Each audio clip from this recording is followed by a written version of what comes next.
회사를 운영하고 있는 40대 여성입니다. 명문대를 나온 남편을 제치고 고졸인 제가 시아버지 회사를 물려받았을 때 주변에선 말들이 참 많았어요.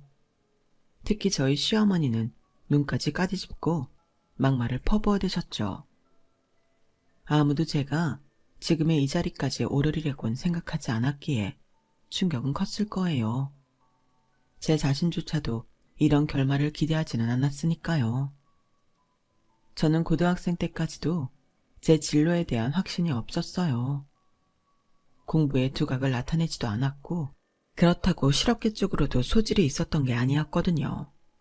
예체능은 말할 것도 없고요. 그런 제게 담임선생님이 그러시더라고요.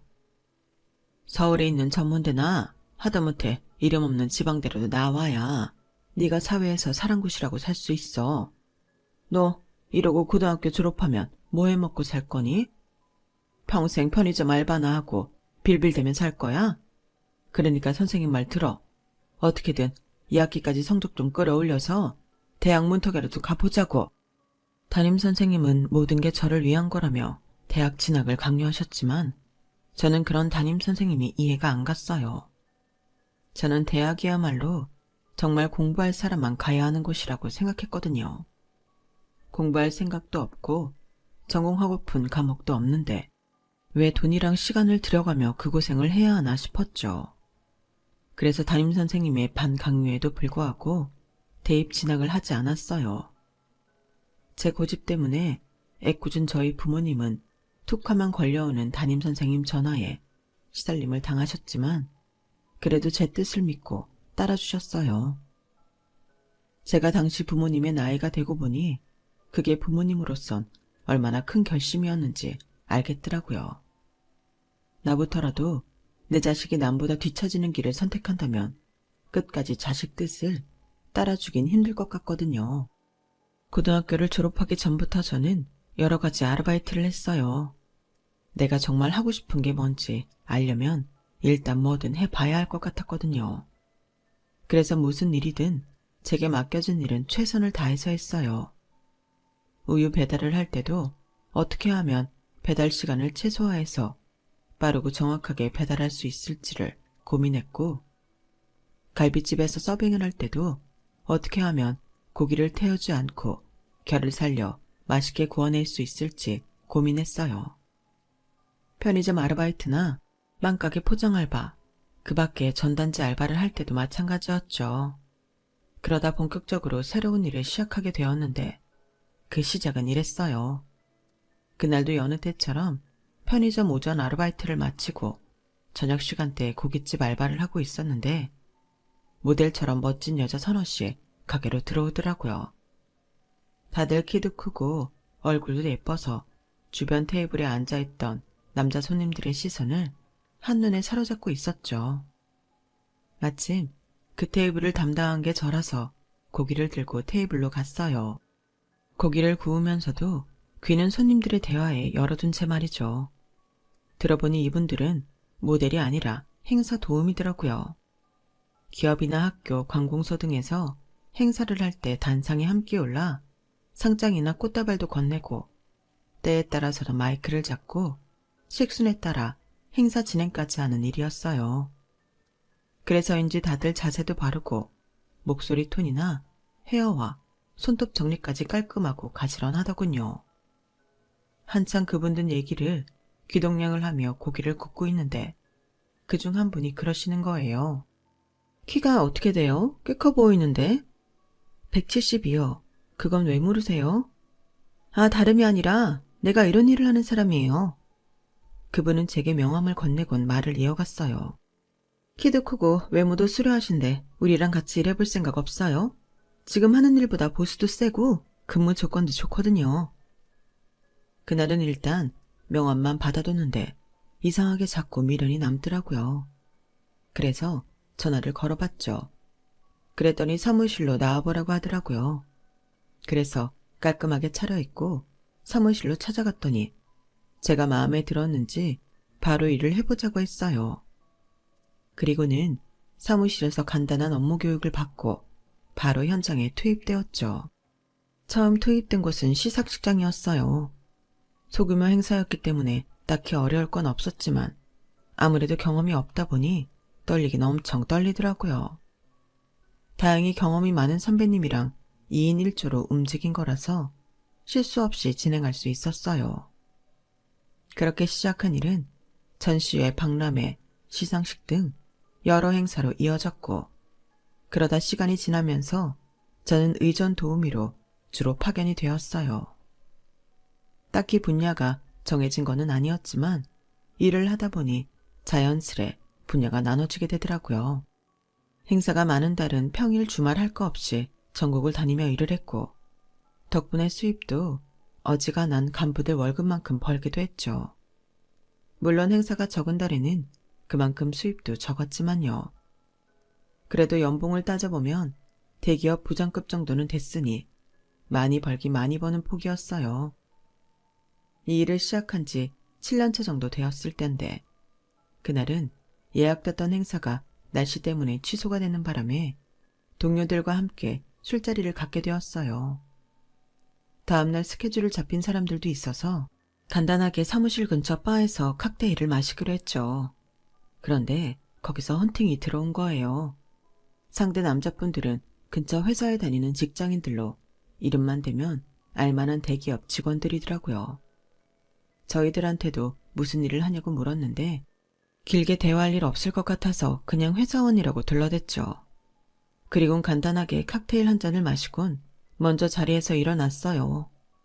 그도 그럴 게 상대 남자들 중에 되게 재수없는 인간이 하나 있어서 더 있고 싶지 않았거든요. 자기는 명문대를 나와 대기업에 다니고 있으며 자기 부모님은 유명한 로펌 파트너 변호사인데 자기한테 말만 하면 사건 수임료도 싸게 해주겠다고 하더군요. 그러면서 느끼한 표정으로 저와 동료들 몸을 휘끗대는데 정말 토 쏠려 죽는 줄 알았어요. 솔직히 그 일행들 중에는 꽤 괜찮은 남자도 있었어요. 매너도 좋고 품위가 느껴지는 남자였죠. 하지만 함께 어울리는 사람을 보니 초록은 동색이다 싶어서 마음을 접고 나을 수밖에 없었어요. 그 일이 있고 한 달쯤 지났을까요? 저는 의전 도우미로 중소기업인들이 모이는 시상식에 가게 되었는데 거기서 일전에 만났던 남자와 조우하게 된 거예요. 제가 꽤 마음에 들어했던 매너 좋고 품이 있던 그 남자였죠. 그 남자는 자기 아버지가 그날 상을 받게 되어서 축하할 겸 왔다고 하더군요. 그러면서 자기 아버지를 소개해 주었는데 방금 전 단상에서 제가 꽃다발을 건네드렸던 분이었죠. 부모는 자식의 거울이라더니 아버님을 보니 그 남자에 대한 제 판단이 틀리지 않았다 싶더라고요. 품위도 있으시고 역시나 매너도 좋으셨어요. 회사 대표로 있으셔서 그런지 외모에서부터 오너의 아우라가 풍기더군요. 그날은 자리가 자리인 만큼 남자와 얘기를 나눌 수는 없었어요. 대신 전화번호만 교환하고 헤어지게 되었죠. 그리고 며칠 뒤 낯선 번호로 문자가 온 거예요. 제가 전화번호를 저장해 두지 않은 번호라서 스팸 문자인가 싶어 지웠는데 바로 전화가 오더라고요. 받아보니 며칠 전 그 남자였어요.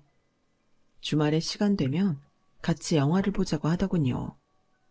사실 직업 특성상 주말이 더 바쁜 터라 거절을 하려면 할 수도 있었는데 왠지 그러기 싫더라고요.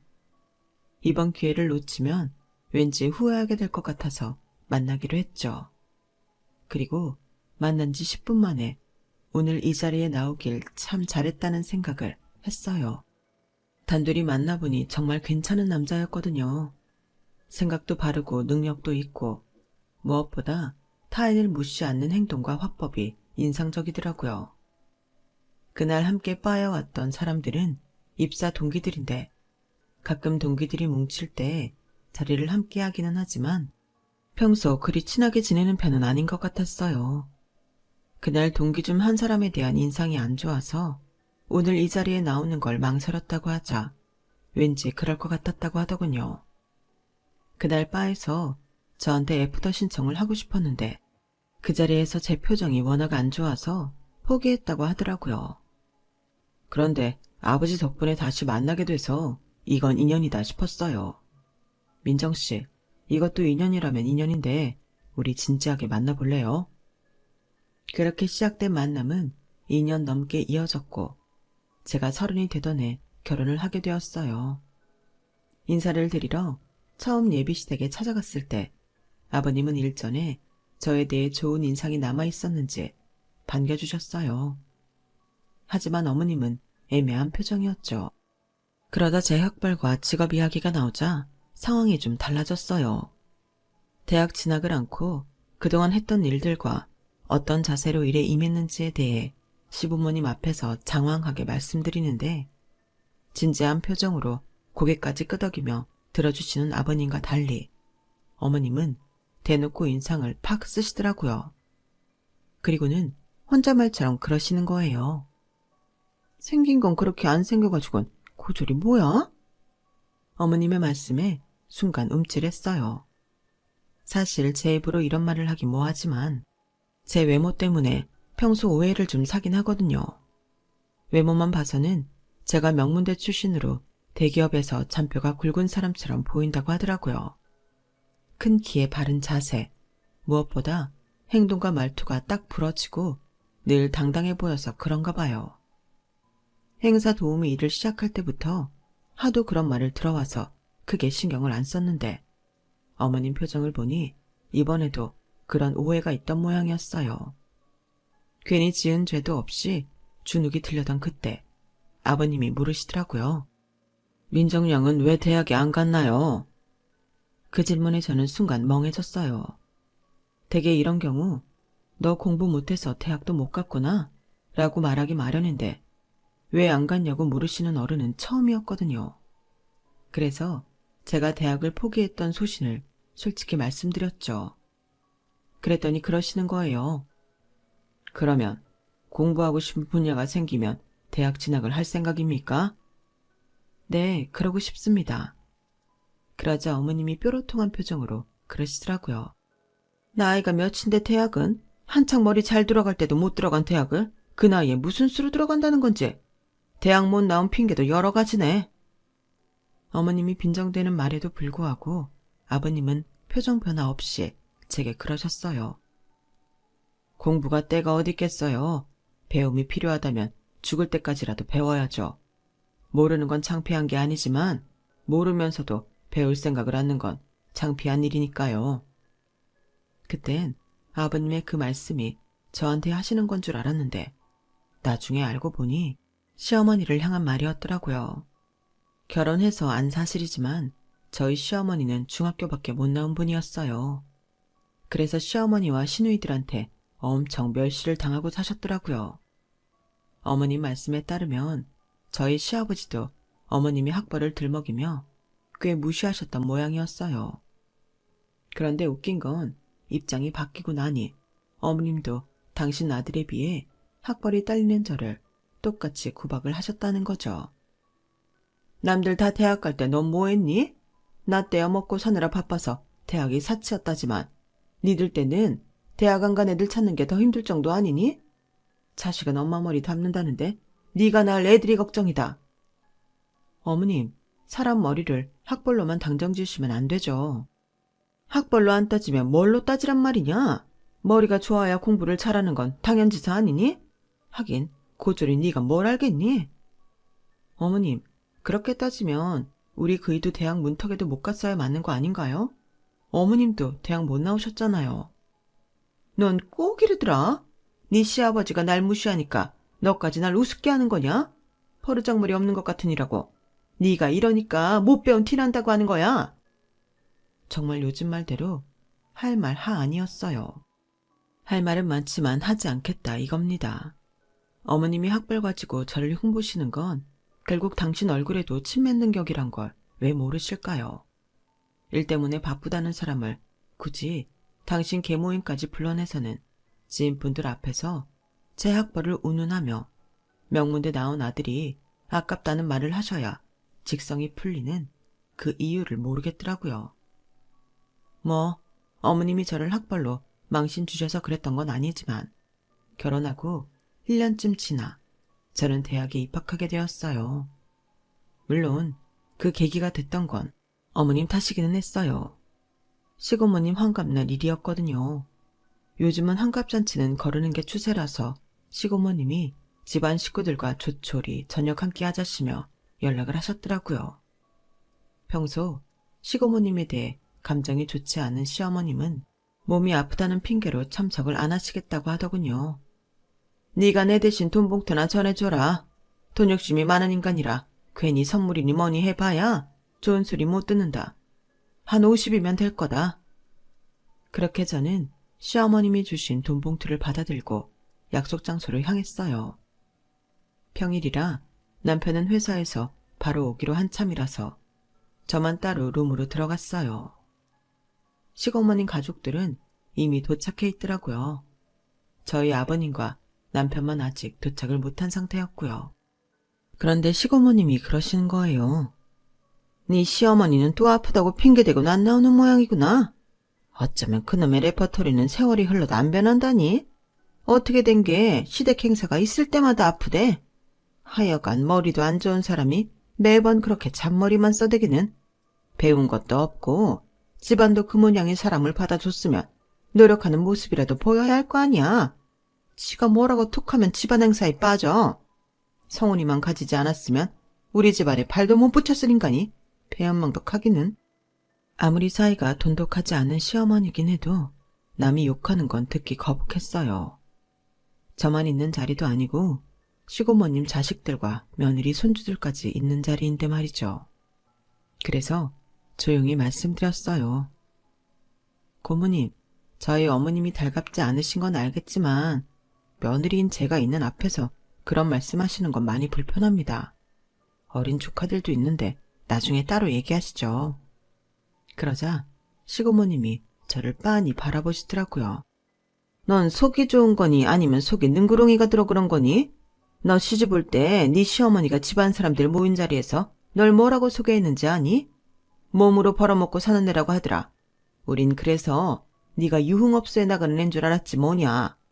니들 결혼식 때 널 보니까 키도 크고 인물도 반반 하길래 영락없이 그렇게 믿었다니까. 맞아요 어머님. 저희도 송은도련님이 업소 출신 여자랑 결혼하는 줄 알았다니까요. 숙모님이 저희한테 그렇게 얘기하셨으니까요. 배운 것도 없고 몸 굴려서 먹고 살다가 돈 많은 남자 꿰차서 신분 상승하려는 여자라고 했거든요. 사람 앞에 놓고 이렇게 말해서 미안해요. 그땐 숙모님 말만 듣고 우리도 오해를 했지 뭐예요. 하여간 나이 먹고 하는 짓거리 하고는 나중에서야 네 시아버지랑 성훈이한테 네 직업 얘기 듣고 기함을 토했잖니. 번듯한 직업을 가진 며느리를 두고 어떻게 시어머니라는 사람이 그런 식으로 말을 한다니. 그런데도 넌 네 시어머니 편을 들겠다는 거야. 넌 속도 없어. 네가 이렇게 무르게 구니까 네 시어머니가 뒤에서 널 깎아내리고 다니는 거다. 정신 차려 이거사. 와, 그 소리를 듣는데 정말 머리에 총이라도 맞은 것처럼 띵 하더라고요. 뒤늦게 아버님이랑 남편이 도착해서 식사가 진행될 때까지도 저는 제정신이 아니었어요. 내가 마음에 안 들면 직접 대놓고 말을 하든지 어떻게 남들한테 그런 말도 안 되는 소리를 짓거리고 다니는 건지 도저히 시어머니란 사람이 이해가 안 가더군요. 더군다나 내 지갑을 그런 식으로 폄하했다는 게 도저히 용납이 안 됐어요.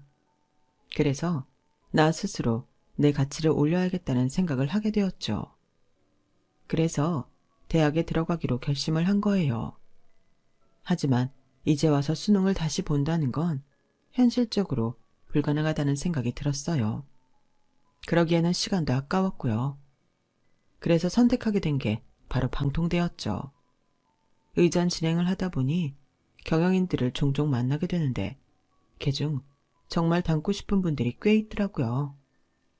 남다를 경영 철학을 바탕으로 작지만 내실 있는 회사를 키워가는 분들을 보니까 나도 저분들처럼 사업을 해보고 싶다는 생각이 들어서 경영학과에 진학하게 되었죠. 온라인으로 듣는 웹 강의와 오프라인 출석 강의로 구성되어 있어서 매일 학교에 나가지 않아도 되니 저한테 딱이었어요. 스케줄을 유동적으로 구성할 수 있는 직업 특성 덕분에 출석 강의 땐 행사를 잡지 않으면 되었으니까요. 하지만 선배들 말 맞다나 방통대 생활이 엄청 빡세더라고요. 그냥 집에서 설렁설렁 웹 강의나 들으면 졸업할 수 있는 걸로 착각한다면 진짜 오산이에요. 의지가 약하면 절대 졸업 못해요. 차라리 매일 강의실에 모여 강의를 듣는 거라면 오히려 편하겠다는 생각이 들 정도였죠.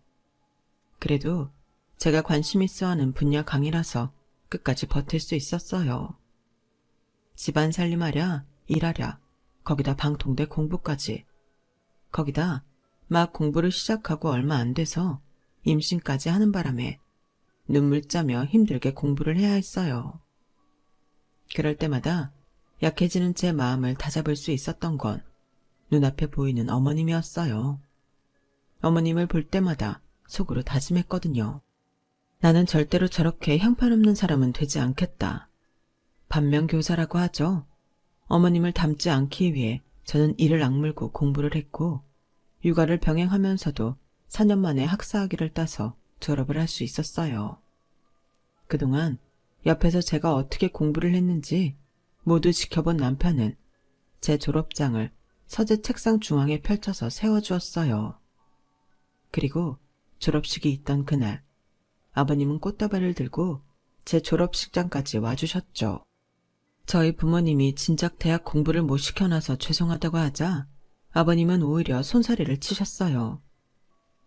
남들이 하니까 생각 없이 따라서 하는 공부랑 자신이 필요하다고 느껴서 하는 공부랑 어떻게 같겠습니까? 그러니 그런 말씀은 하지 마세요. 아가, 그동안 고생 많았다. 힘들게 한 공부니까 아깝게 썩히지 말고 잘 이용하도록 해라. 도움이 필요하면 언제든 말하고. 알겠지? 아버님은 제 머리를 쓰다듬어 주시며 흐뭇하게 웃어주셨어요. 지난 4년 동안은 졸업을 목표로 달려왔지만 막상 그 목표를 이루고 나니까 허탈해지더라고요. 내 생활에서 많은 비중을 차지하던 대학 수업이 사라지고 나니 하루가 길게만 느껴지고 뭔가 할 일을 빼먹고 있는 게 아닌가 하는 생각까지 들었어요. 그리고 무엇보다 졸업식장에서 아버님이 하셨던 말씀이 머릿속에서 맴돌기 시작했죠. 배운 걸 써먹어야 할 텐데.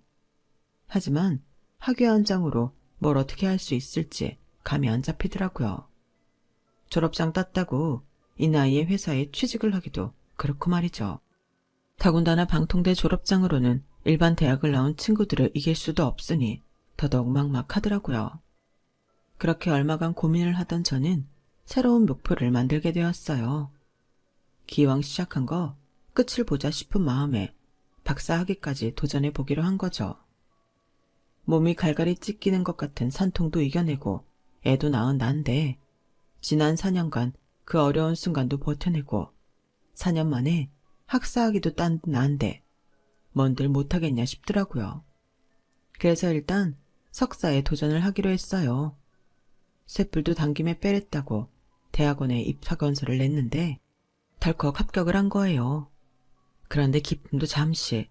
대학원은 100% 출석이라서 도저히 일과 병행하기 힘들 것 같아서 석사학위 딸 때까지만이라도 일을 쉬어야겠다 생각했는데 세상에 등록금이 비싸도 너무 비싼 거예요.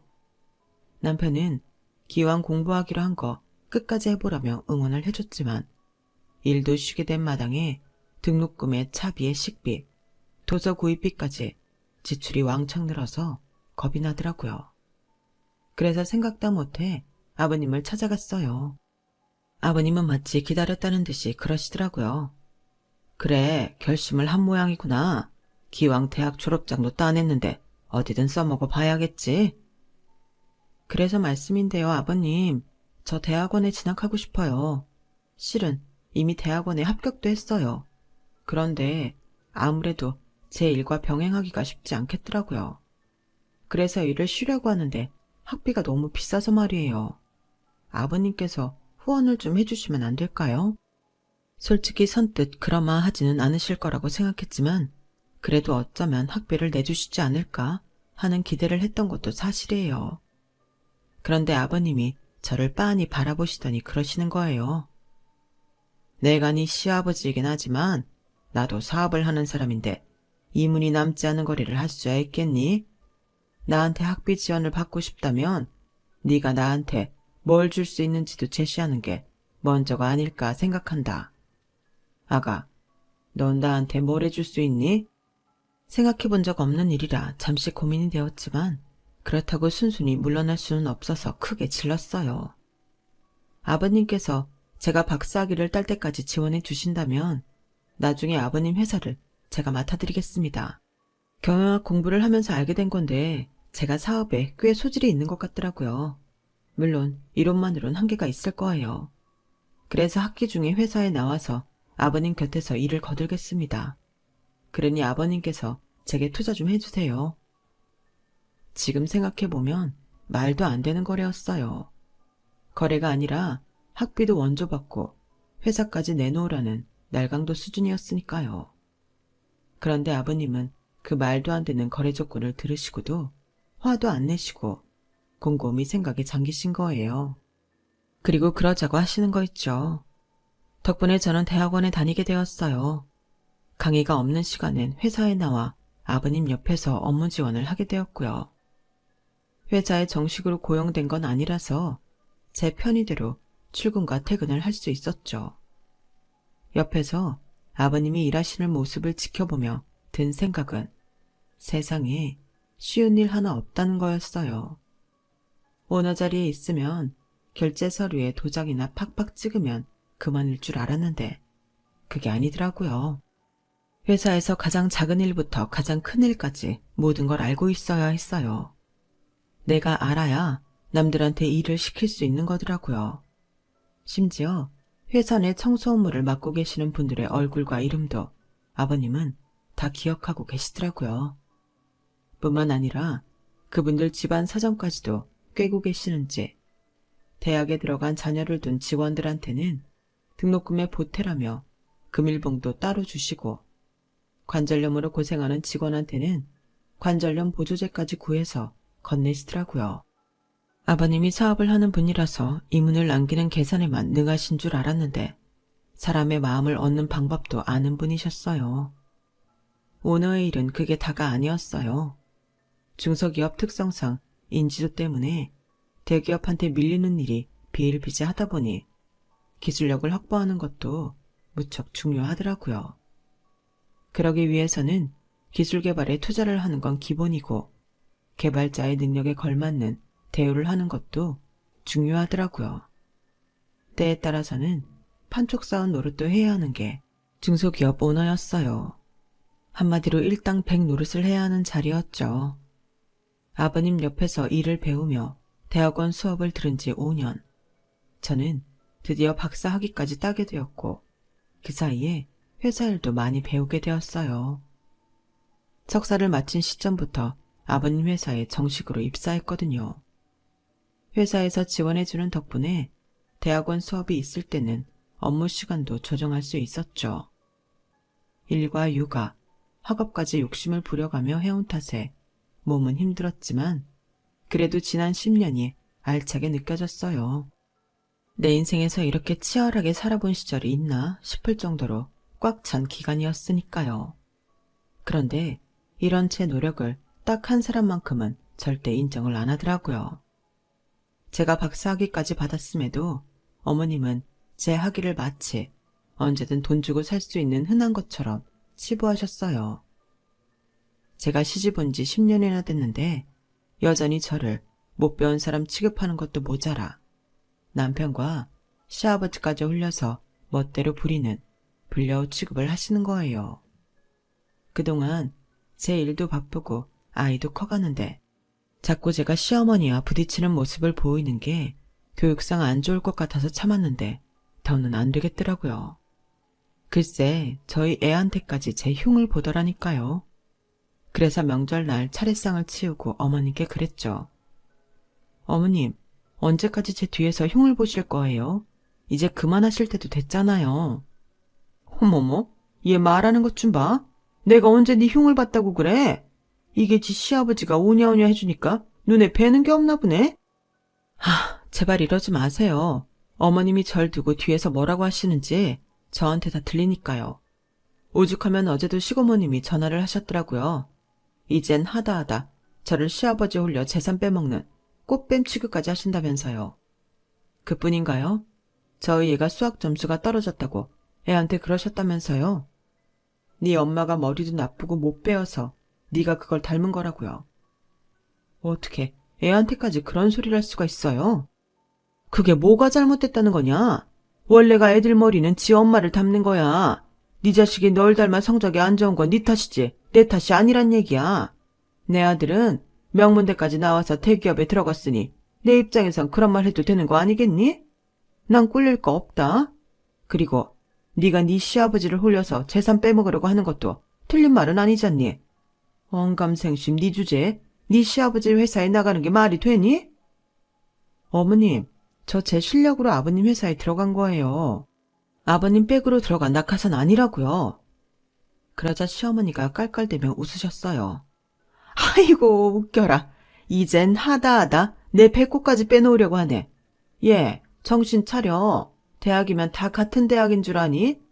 네가 아무리 잘난 척 해봤자 넌 고작 방통대 출신일 뿐이야. 어디서 그런 것도 대학이라고 고개 빳빳이 들고 잘난 척이야? 네가 내 아들처럼 명문대로도 나왔다면 내가 널 인정했을 거다. 다지고 보면 너나 나나 다를 게 뭐 있니?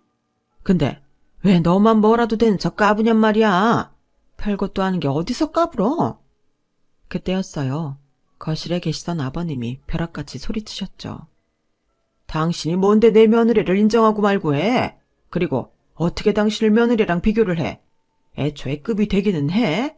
당신이 인정하고 안 하건 간에 며느리는 경영학 박사학위까지 있는 애야. 당신한테는 그런 게 있길 한가? 남 잘 되는 거 배 아파할 시간에 당신 스스로를 돌아보라고. 그래요. 나 못 배워서 그럽니다. 당신이 이날이 때까지 나 가방끈 짧다고 하도 구박을 해서 며느리만 대접받는 게 눈꼴시려 그랬어요. 얘나 나나 뭐가 달라요? 다른 게 있다면 당신이 나한테는 못 배웠다고 타박했고 얘한테는 학비까지 대주며 공부시킨 거 그게 다른 거잖아요. 나도 당신이 얘한테 해준 것처럼 옆에서 응원해주고 물심양면 도와줬다면 그 긴 세월 시집 식구들한테 가진 구박 안 받고 떳떳하게 살았을 거라고요. 어머님은 급기야 바닥에 주저앉아 땅을 치며 통곡했어요. 그런데 평소엔 이쯤에서 물러나시던 아버님이 그날따라 멈추지 않으시더라고요. 이 사람아, 언제 내가 당신을 무시했다고 그래? 당신이 우리 부모 형제들한테 무시당할까봐 내가 진작부터 그랬잖아. 공부를 하겠다면 학비를 대주겠고 기술을 배우겠다면 학원에도 보내주겠다고. 그런데 당신이 뭐라 그랬어? 공부 가르쳐서 나한테 돈 벌어오게 하려고 닥달하는 거냐? 울고불고 따지지 않았냐고. 그래놓고 이제 와서 내 탓을 해? 자기 자신도 포기한 사람을 어떻게 내가 돕느냔 말이야. 그깟 공부는 해서 뭐해요? 어차피 당신 부모 형제들은 나 같은 거 눈 아래로 깔고 보던 사람들인데 배운 거 없는 국밥집 딸이라고 얼마나 날 무시했는지 기억 안 나요? 성훈이 임신한 덕에 팔자 고쳤다고 당사자인 내 앞에서 떠들어대던 거 기억 안 나냐고요. 그런 사람들이 내가 공부 좀 더 했다 한들 사람으로 인정해 줬을 것 같냔 말이에요. 내가 왜 이렇게 됐는데? 내가 왜 이날이 때까지 이러고 사는데? 어머님은 악을 쓰며 소리쳤어요. 저희 시부모님의 결혼 비하인드 스토리는 이미 남편을 통해 결혼 전부터 알고 있었어요. 아버님이 군복무를 하시던 때 어머님은 군부대 근처에서 부모님을 도와 국밥집을 하고 계셨대요. 워낙 가격이 저렴하고 맛이 좋아서 인근 부대 군인들의 단골집이기도 했죠. 저희 아버님 역시 그곳 단골이었는데 한창 젊고 혈기왕성하던 때였던지라 또래인 어머님과 몰래 연애를 하게 되었고 제 남편이 생기게 된 거였죠. 아버님은 제대를 앞두고 어머님이 임신 사실을 알게 되었고 자신이 벌인 일에 책임을 지겠다며 집에 어머님을 소개하셨대요. 당연히 시댁에서는 난리가 났죠. 명문고에 명문대까지 나온 아들이 중학교밖에 못 나온 국밥집 딸이랑 결혼을 하겠다니 왜 놀라지 않았겠어요. 제 시할머니와 시고모님은 애까지 임신한 저희 어머님을 엄청 구박하셨다더라고요. 못 배워서 친정 형편이 어려워서 그 밖에 갖은 이유를 대가며 괴롭히는 시댁 식구들 통해 저희 어머님은 하루도 마음 편히 지낼 수 없었대요. 거기다 믿었던 남편마저 어머님을 보호하지 않았다고 하더군요. 거기까지가 제가 아는 전부예요. 그런데 막상 아버님 얘기를 들어보니 아버님이 처음부터 어머님을 돕지 않았던 게 아니더라고요. 자기 부모 형제들한테 당하고 사는 아내가 가여워 공부를 시켜주겠다고도 하고 기술을 배울 학원도 보내주겠다고 했지만 거절한 건 어머님이니까요. 왜 나보고 며느리를 괴롭히냐고 그랬죠? 나도 할만하니까 그런 거예요. 난 이 집에 시집와서 이날이 때까지 시부모의 시누이한테 눈총받고 살았으니 얘도 나랑 똑같이 당해봐야 공평한 거 아니에요? 그래서 괴롭혔어요. 왜요? 그러면 안 돼요? 말도 안 되는 어머님의 궤변에 저도 남편도 아버님도 할 말을 잃었어요. 되도 않는 어머님 논리에 저는 그만 전의를 상실하게 되었어요. 이런 사고방식을 가진 사람이랑 더는 얼굴 붉히며 싸울 이유가 없다 싶었거든요. 하지만 그렇다고 조용히 입 다물고 물러서줄 수는 없었어요. 어머님이 뭐를 잘못한 건지 제대로 알려줘야 하니까요. 그래서 작정하고 말을 꺼냈어요. 다시는 시어머니를 안 볼 생각까지 하면서요. 뭐가 잘못됐냐고요? 그럼 지금부터 제가 그 이유를 알려드릴게요. 어머님은 저랑 어머님이 같은 선상에 있다고 생각하시지만 전혀 아니에요. 적어도 저를 비롯해 남들이 보기엔 말이죠. 어머님은 38년 전 그때와 똑같이 못 배우고 가난하세요. 아버님께 기대지 않으면 스스로 먹고 살 능력도 없으시니까요. 하지만 저는 지난 10년 동안 많이 성장을 했어요. 시작은 어머님처럼 남들보다 학벌도 딸리고 가진 것도 없었는지 모르겠지만 그새 학위를 3개나 땄거든요. 학사, 석사, 박사. 이 정도 학위면 우리나라뿐만이 아니라 세계 어디 가서도 학벌로 무시당하지 않을 정도는 돼요. 아니, 차고 넘칠 정도죠. 그뿐인가요? 제가 아버님 회사에 들어간 이후에 매출이 얼마나 늘었는지 아세요? 저희 팀이 개발한 상품이 국내를 비롯해 전 세계 42개국에 수출이 돼요. 아마존에서는 2년 연속 판매량 탑 50에 포함되었고요. 제 능력이면 아버님 회사가 아니더라도 어디서도 환영받을 정도라고 자부해요. 실제로 굴지의 회사에서 스카우트 제의를 받기도 했고요. 저는 제 노력으로 지금 이 자리에 섰어요. 하지만 어머님은 어떠셨죠? 늘 핑계만 대고 노력도 안 하셨잖아요. 지난 38년 동안 자신은 조금도 나아지려고 노력하지 않았으면서 그저 제 노력을 폄하하기에만 바쁘셨죠? 그게 어머님과 제 차이예요. 죽었다 깨어나도 어머님이 저처럼 대접받을 수 없는 이유라고요. 그러니까 앞으로 저를 어머님이랑 비교하지 마세요. 비교는요, 서로 견줄 만한 상대일 때 하는 거예요. 어머님과 저는 비교 대상이 아니라 대조가 되는 상황이라고요. 아셨어요? 그 말에 어머님은 눈물을 뚝 그치셨어요. 그리고 널 빠진 사람처럼 멍하게 저를 올려다보시더라고요. 그날 그 모습이 제가 어머님을 본 마지막 모습이 되었어요. 저희 시부모님이 이혼을 하셨거든요. 혹여 저 때문에 시부모님이 파경을 맞게 된 게 아닐까 걱정했는데 아버님 말씀을 들어보니 그런 건 아니더라고요. 이미 오래전부터 아버님은 어머님과의 이혼을 생각해 오셨고 이제 그때가 온 것뿐이라고 하셨거든요. 그리고 저는 오늘도 열심히 가사와 육아 그리고 일을 병행하며 살고 있어요. 남들은 그런 저를 슈퍼 어머니라고 말하지만 사실 그 정도는 아니에요. 가사와 육아는 남편과 나눠서 하고 있고 회사 일 정도만 온전히 제 힘으로 해나가고 있으니까요. 하지만 이거 하나만은 확실히 말할 수 있어요. 모르긴 해도 앞으로 10년 뒤에 저는 더 나은 사람이 되어 있을 거란 거예요. 왜냐하면 저는 앞으로도 최선을 다해 노력할 테니까요. 아버님과 약속한 대로 제가 회사를 물려받으려면 그에 걸맞는 사람이 되어야 하지 않겠어요? 처음부터 입에 금수저를 물고 태어나지는 않았지만 내 노력으로 금수저든 금젓가락이든 만들어낼 수 있다면 그거야말로 가치 있는 인생이 아닐까 생각합니다. 그래서 오늘도 파이팅 하려고요. 지금까지 제 사연을 들어주셔서 감사합니다. 여러분의 앞날이 항상 꽃길이시길 진심으로 바라겠습니다. 여러분, 사연 댓글에 응원과 현명한 조언 부탁드려요. 좋아요와 구독은 저에게 큰 힘이 됩니다. 오늘도 좋은 일 가득하세요.